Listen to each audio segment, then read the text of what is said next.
です。ゲームギアミクロ風の極小端末、ボーキ D936 ミニが届きました。質感は相変わらずのボーキ D ですが、小ささやシステムの簡単さにより手軽に遊べるって意味で結構気に入ってます。何より、このサイズで PS1 が動いちゃうのか、と驚きました。ではこんな感じで見ていきたいと思います。箱のデザインも可愛いですね。なんかのパクリでしょうか。そんなわけないですよね、失礼しました。側面に内容物が書いてあって、反対側にスペック記載、カラーはレッド、イエローの2種類展開です。では早速開けてみましょう。中身を取り出していきます。こちらが内容物一覧、ストラップと、充電用の USB-C と、説明書が入っていました。基本的な使い方が英語中国語で記載されています。気になる人は動画を停止して読んでみてね。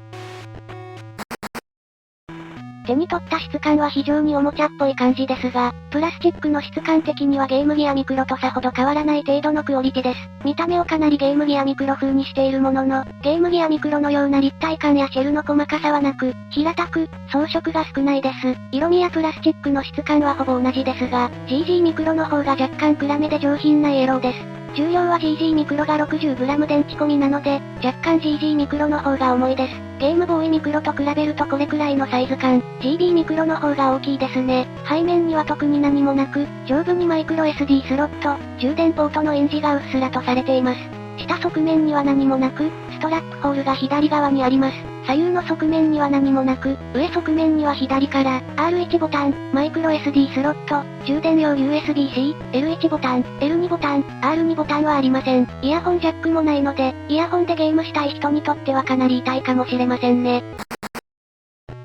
ABXY ボタンの押し心地はかなり軽めで安っぽいです。ただ深めなので、意外としっかり押せる感じが悪くないかと。スタートボタン、セレクトボタン、電源ボタンは硬くてカチカチとした感触。十字キーも ABXY ボタンと同じような押し心地で、かなり軽めです。柔らかめではありますが、意外と操作性は悪くない印象です。LR ボタンはカチカチとしたオーソドックスな感じです。ただ安っぽいというより、それぞれのボタン十字キーすべて相当小さいのが気になります。ボタン一つ一つを押す分にはかろうじて行えますが、同時押しが必要になってくるアクションゲームなどはかなり厳しいです。手が大きい人はかなり厳しいかもしれません。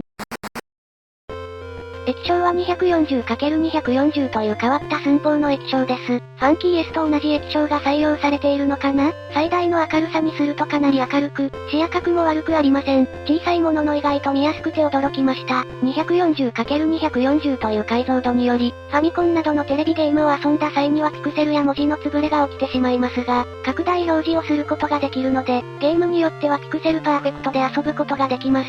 左右に文字などが表示されないゲームであれば、クロップと表示でも問題なく、美しい表示でゲームを楽しむことができます。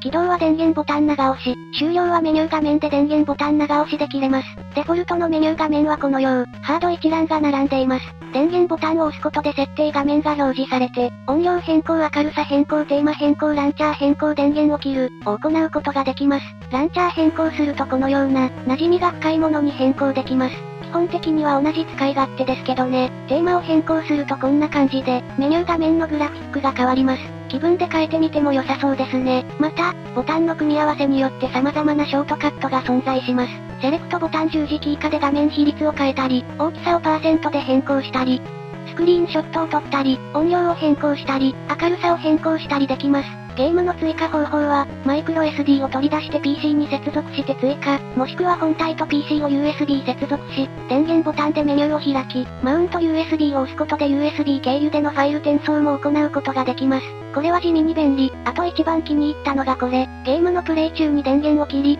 再び電源をつけると、プレイしていた場所から再開されます。起動も早いので、手軽さで言うとかなり良いシステムだなと思います。ファンキー OS よくできてるなぁ。